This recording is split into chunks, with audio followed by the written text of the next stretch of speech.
हम लोगों ने पिछले वीडियो में न्यूटन्स लॉज ऑफ मोशन तक हम आए हुए थे एंड हमने यहाँ पे जो डिस्कशन करा था वो first and second and third law, तीनों लॉज के मैं अब एग्जांपल्स डिस्कस करता हूँ और इसके बाद इसकी जो मैथमेटिकल एक्सप्रेशन है उसकी बात करेंगे। तो फर्स्ट लॉ कहता है कि every body contains in its state of rest of uniform motion. अगर वो रेस्ट में है तो रेस्ट में रहेगी, अगर वो मोशन में है तो उसी स्ट्रेट लाइन में मोशन में रहेगी, डायरेक्शन भी चेंज नहीं करेगी। तो कुछ एग्जांपल्स की बात कर लें तो इसमें एग्जांपल्स हो सकते हैं जैसे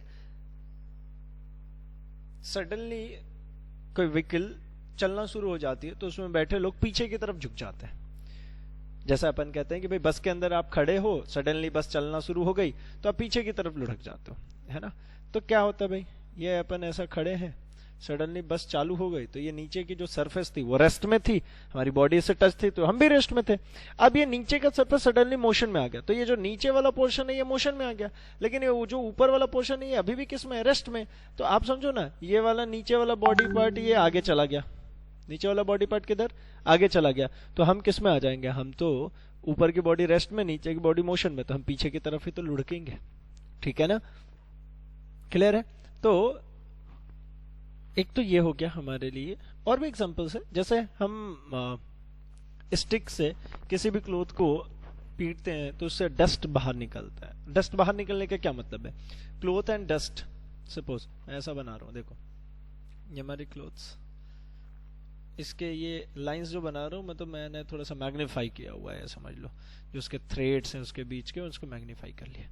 अब इसके बीच में यहाँ पे क्या होगा, ये डस्ट। अब हमने क्या किया, ये पूरी क्लॉथ को हमने सडनली मोशन दे दिया, लेकिन इस डस्ट पार्टिकल को तो नहीं दिया था, तो डस्ट पार्टिकल क्या होगा, ये वहीं के वहीं रहेगा, ये हट गया और ये डस्ट बाहर निकल जाता है। एक बचपन में तो ये एग्जांपल किया ही होगा, इसलिए मैंने इसको स्टार्ट नहीं किया यहाँ से, कि एक ग्लास लिया है, इसके ऊपर एक बोर्ड, बोर्ड के ऊपर एक कॉइन। अब इस कॉइन को अगर तेजी से खींच लेते हैं तो ये कॉइन जो है वो बोर्ड को अगर तेजी से खींच लिया तो ये कॉइन इसके अंदर गिर जाती है, मतलब ये कॉइन रेस्ट पे थी, इस बोर्ड में आपने मोशन जैसे ही पास करा तो ये इसके साथ मोशन में नहीं आया, ये कहां चली जाएगी, नीचे गिर जाएगी। दैट इज कॉल्ड इनर्शिया, या फिर इसे ही कहते हैं हम first laws of motion. Second law of motion की बात करते हैं, सेकेंड में क्या होता है भाई, तो सेकेंड की देखो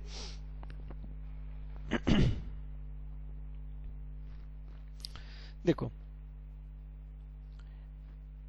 अगर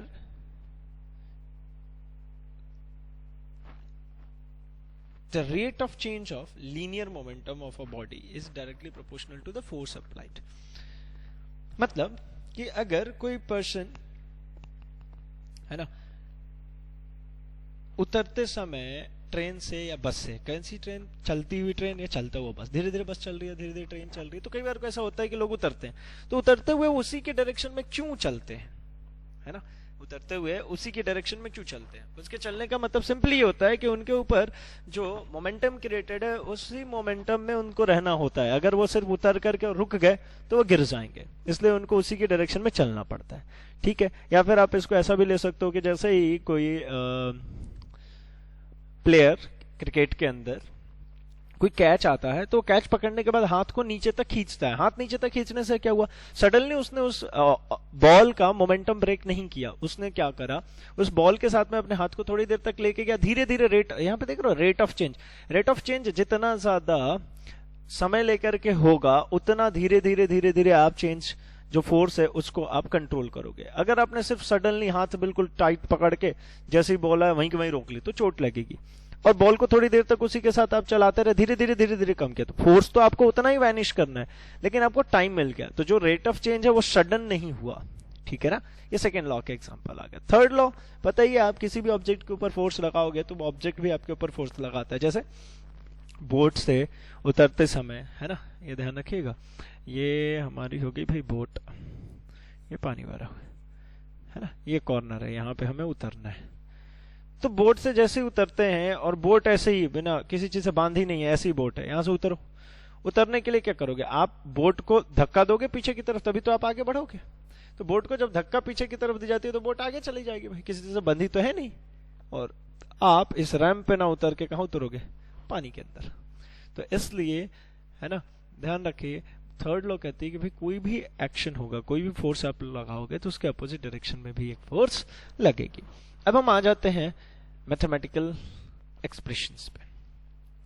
फर्स्ट लॉ तो क्लियर था, सेकेंड लॉ से थोड़े से मैथमेटिकल एक्सप्रेशंस आ जाएंगे, और सेकेंड लॉ में ही हम वैल्यूज पुट अप करके ये भी बता पाएंगे कि फर्स्ट लॉ क्या क्या मतलब था, कि कोई ऑब्जेक्ट रेस्ट में है तो वो रेस्ट में ही रहेगी, इसका क्या मतलब था।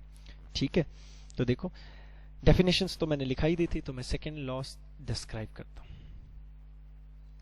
चलिए देखिए, सेकेंड लॉ, इफ मैं कंडीशन लेट करता हूं,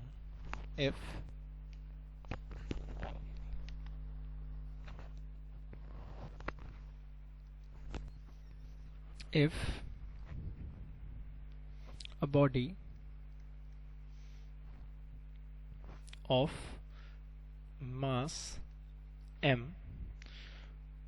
moving with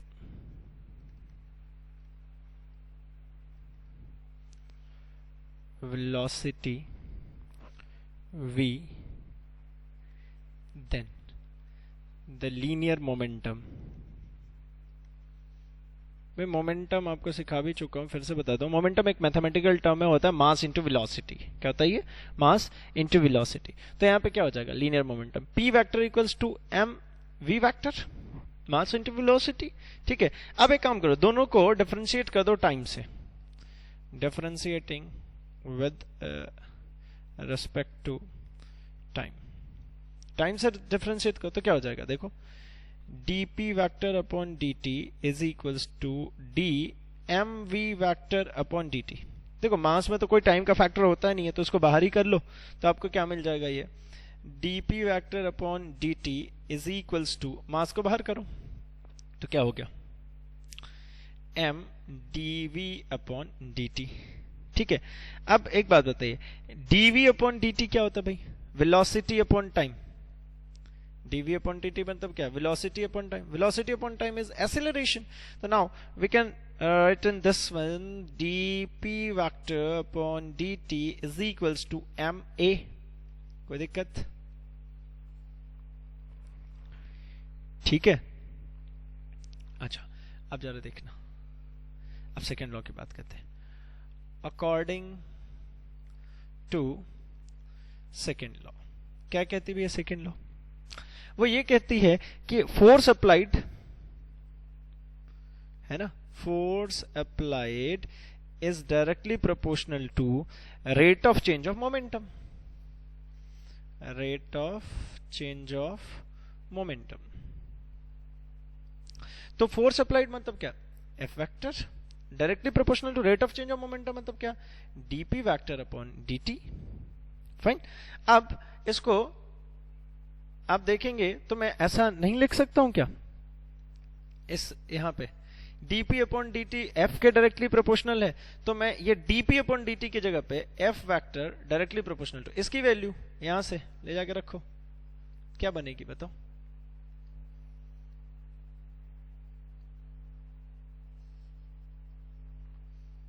क्या हो गई? f vector is directly proportional to dp, मतलब m a